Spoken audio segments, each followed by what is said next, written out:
So I've been saying this for probably a couple years now, that if I'm not aware of something, I'm powerless to change it. And I find this to be incredibly helpful to develop more and more self-awareness, because there are so many things about myself, my body, my inner being, my consciousness, of which I am not consciously aware. For one, our subconscious mind, the contents of our subconscious mind, because they're subconscious, below consciousness, I'm not aware of them. And as Carl Jung said, to the degree that we are unaware of our subconscious material is to the degree that we are imprisoned by it. Now, that's not exactly what he said, but he said something along those lines. This basically points to the same realization. Whatever I'm not aware of, I can't change.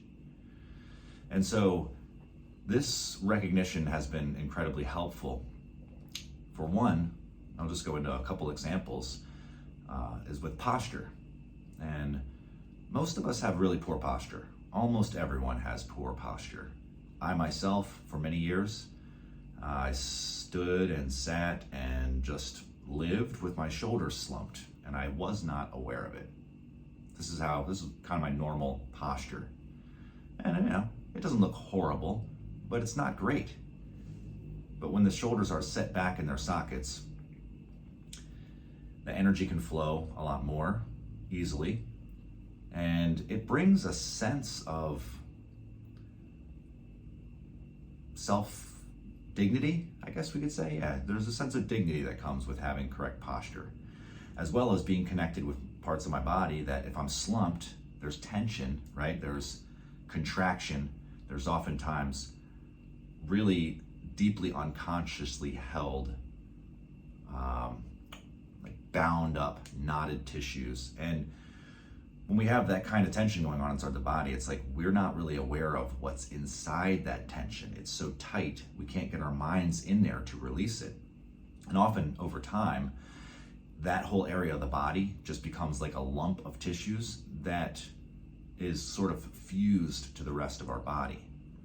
And so this is not good, especially if we're developing internal energy and wanting to practice something like Qigong or Tai Chi. It's imperative that the body's channels are open and that the energy can flow freely. And this is why it's so important that we establish our correct structure. And from the training, we recognize that the structure is actually more important than anything in the beginning. So if we don't get the structure right, then all of the syncing of the Qi, all of the development of the jins and the powers and things like that, it won't happen.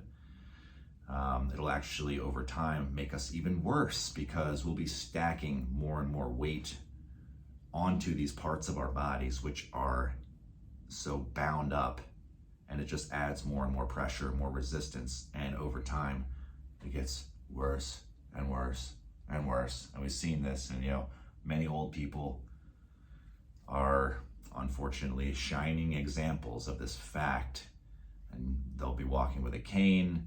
They have back issues, osteoporosis, things like this. So these are all things that we can avoid and eliminate if we commit to developing awareness, first and foremost. Again, if I'm not aware of something, I'm powerless to change it. And then we have to start to take command of our bodies. So we have to command our bodies to behave, to do what we want to do. And this is why I love the practices of Tai Chi and Qigong, especially, when we get to partner up and do drills and things like this, we can have our partners apply pressure to us, and then we see how the body reacts. There's feedback. So it's not just, I imagine myself to be very elevated, I must be enlightened by now. Well, no, if we are actually enlightened to a high degree, then when we experience pressure from the outside world in whatever form, monetary pressure, emotional pressure, physical challenges, or someone applying force to the body, we can remain calm and not react.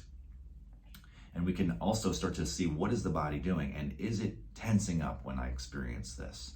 And why is it doing that? And if I tell it not to do that, will it listen?